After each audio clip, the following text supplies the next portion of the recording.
कसैले कल्पना पनि गरेको थिएन नेपालको धुलोमा हिँडेका एक केटा एक दिन फोर्ब्सको सूचीमा लेखिनेछ भनेर। तमेलको गल्ली सानो पसल, चुपचाप नबोल्ने केटा, तर उसको आँखामा थियो आगो।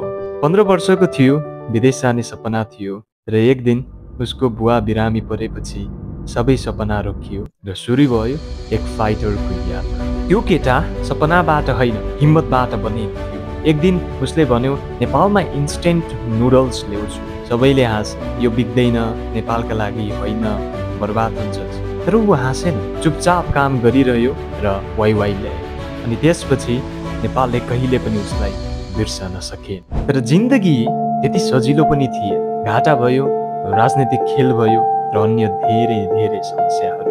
ऊ एक दिन एक्लै अन्धकारमा बसिरहेको थियो, तर त्यो रात उसले बुझ्यो, म अन्धकारमा होइन आगोमा जल्दैछु। वर्षौंको साइलेन्ट सङ्घर्षपछि फोर्ब्सले लेख्यो, Vinod Chaudhary, Nepal's first billionaire. I'm Vinod Chaudhary from Nepal. I'm chairman of the CG Corp Global and CG Foundation. Nepalis has grown up eating YY. YY Noodles is produced by Chaudhary Group, a multi-million-dollar conglomerate which includes almost 80 companies. In a country where the average annual income is $600, the company chairman Vinod Chaudhary has just been listed by Forbes magazine as Nepal's first billionaire. अब उसलाई कसैले हेप्न सकेन, अब उसलाई कोहीले रोक्न सकेन। छोटो बाटो हिँडेका थिएन उनले, लामो युद्ध जितेका थिए।